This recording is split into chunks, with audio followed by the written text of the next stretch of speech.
Thought we would show our faces, introduce ourselves in person, say hi. Hi, I'm Raya. That one's Liz. And for anyone who hasn't seen us in person, Raya is way taller than me. And in case anyone wondered, I'm actually really not tall at all.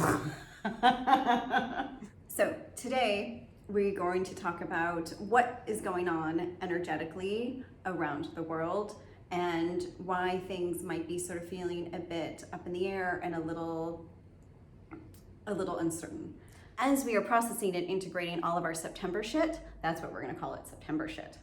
Shit that happens. Shit that happens, and it might have really happened for some people in October. It wasn't always about September. Some of that stuff carried over into October. I actually know a lot of big people, stuff.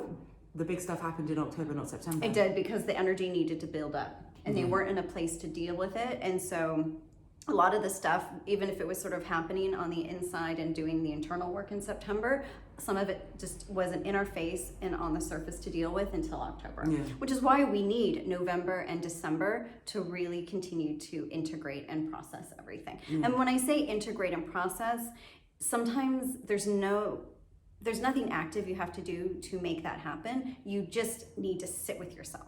You just need to kind of live your daily life in the easiest, calmest way possible.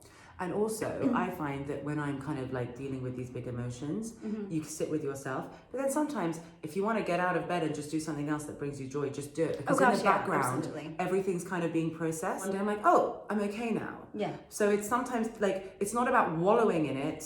Oh, never. It's about acknowledging it. Absolutely. And then just going to do something that you enjoy. And sometimes you can't acknowledge it. You just know something's kind of amiss, but you don't really know what it is. As long as you're not ignoring it completely, that you're aware that it's there, but you're still living your life, that's enough. Yeah. Because we're all in a space where we can continue to sort of process and integrate and heal without too much conscious effort. So sometimes it's about time and just being like, something's amiss, I don't know what it is, I'm just going to let it be for a bit, and then it'll come clear to me when it's ready to come clear. And then when it does, it's like, whoa, oh, that's what it was. Oh, interesting. Yeah. And then it's kind of just like, your emotions are such an important part of you, and it's so important to recognize them, but it's also really important to honor the rest of you too by just doing things that bring you joy, living your daily life. So the way through November, December is, we all talk about self-care, the emphasis on self-care, but we don't really know what that all looks like. We assume we do. It's actually allowing. Oh, interesting. Yeah, right? It makes sense. It does, doesn't it? It's not something that necessarily comes to mind. Right, I guess, and that's it. And for anyone who's confused about what that is, episode 6, Go Dark, talks a lot about allowing versus surrendering. So you can learn a little bit more about what we mean when we say allowing. We think we know what's best for the world. We think that we know what's best for ourselves, or we tend to look outside of ourselves actually to tell us what is best for us. We look to self-help gurus, we look to various personalities to tell us what's best for us. But at this point, what would be ideal is just to allow.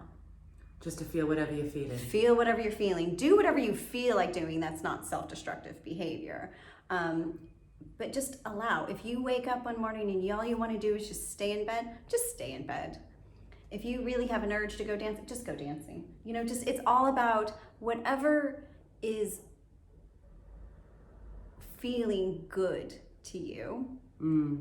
That is, again, not self-destructive, because that's actually not what really feels good. That's just numbing the pain. But what feels... How can you tell the difference? Well, right. How do you tell the difference? Because you're usually suffering through it. So November, December, just allow. And I think what's really nice is we're getting a break. We're getting a break from the intensity of September and October. And even though things will sort of ramp up energetically and feel very fast, right? Because we have that sort of quickening occurring, it doesn't mean that we'll feel overwhelmed with it. Yeah. We're just going to find ourselves at January 1st before we know it. In a better place. Hopefully. Yeah. Hopefully in a better place. So we'll see you on January 1st. Yes. And listen to our next podcast, which is November 14th. Yeah. And what are we talking about? Savior syndrome, Oh, I like that one. right? Yeah. Yeah, savior syndrome. Savior That was a syndrome. fun one.